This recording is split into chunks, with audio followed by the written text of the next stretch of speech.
Navapur MIDC परिसरातील E21 निजो fashion private कंपनीमध्ये सोमवारी दुपारी भीषण आग लागल्याची घटना घडली।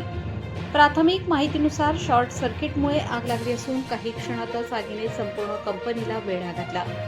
संबंधित कंपनीत कापड निर्मितीचे काम सुरू असताना अनेक मजूर कामावर उपस्थित होते। आग लागल्यानंतर कामगार व कंपनी व्यवस्थापनाने आग विझवण्यासाठी शर्थीचे प्रयत्न केले, मात्र आगीने अल्पावधीतच रौद्र रूप धारण केले।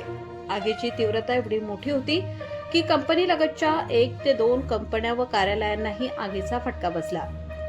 आकाशात उठणारे काळ्या धुराचे प्रचंड लोट 2 ते 3 किलोमीटर अंतरावरूनही स्पष्ट दिसत होते।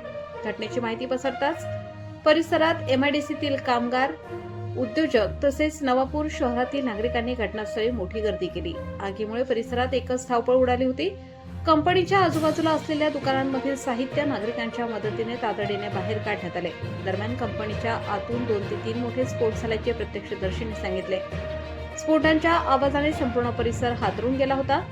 घटनेची माहिती मिळताच नवापूर नगर परिषदेकडून अग्निशमन दलाला पाचारण करण्यात आले, मात्र नवापूर नगर परिषदेकडे एकच अग्निशमन बंब उपलब्ध असल्याने आग नियंत्रणात आणताना मोठ्या अडचणी निर्माण झाल्या।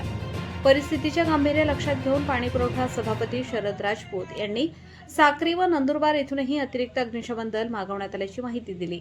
घटनेची माहिती मिळताच नवापूर तहसीलदार दत्तात्रय जाधव तसेच नवापूर पोलीस ठाण्याचे पोलीस निरीक्षक अभिषेक पाटील आपल्या पथकासह घटनास्थळी दाखल झाले।